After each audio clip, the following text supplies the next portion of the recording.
Եռում փուլում են լայնամասշտաբ և բազմաշերտ աշխատանքները Հայաստանի Հանրապետությունում նոր կենսաչափական համակարգ ներդնելու ուղղությամբ։ Շուտով արդեն մեր քաղաքացիները ականատես կլինեն ծավալուն շինարարական աշխատանքների հանրապետության բոլոր մարզերում։ Մասնավոր գործընկերոջ Հայփաս ընկերության կողմից առաջարկվել և մեր կողմից արդեն իսկ հաստատվել են 13 գրասենյակներ, ևս 10-ը ընտրության փուլում են։ Հիմնովին վերանորոգվում է վարչական շենքը, որը ծառայելու է նաև որպես միջազգային ստանդարտներով կառուցվող տվյալների կենտրոն։ Այստեղ են իրականացվելու անձը հաստատող փաստաթղթերի անհատականացման և տպագրման աշխատանքները։ Շենքն ամբողջովին նորոգված, ամրակայված, կահավորված և վերազինված կլինի։ Նույն բարձր ստանդարտով, 24 ժամ մոնիտորինգային գործիքակազմով, տեխնիկապես հագեցված հարմարավետ գրասենյակներով։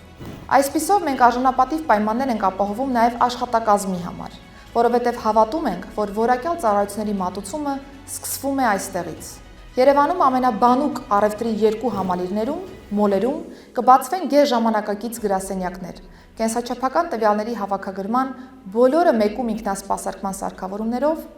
մանկական խաղասրահով, սպասարկման միջազգային ստանդարտներով։ Սրանով մենք հանրային ծառայությունների մատուցման բոլորովին նոր ստանդարտ կսահմանենք Հայաստանի Հանրապետությունում, փակելով անձնագրային համակարգի հնամաշ և ցածրորակ ենթակառուցվածքի էջը, կոտրելով ոլորտի կարծրատիպերը։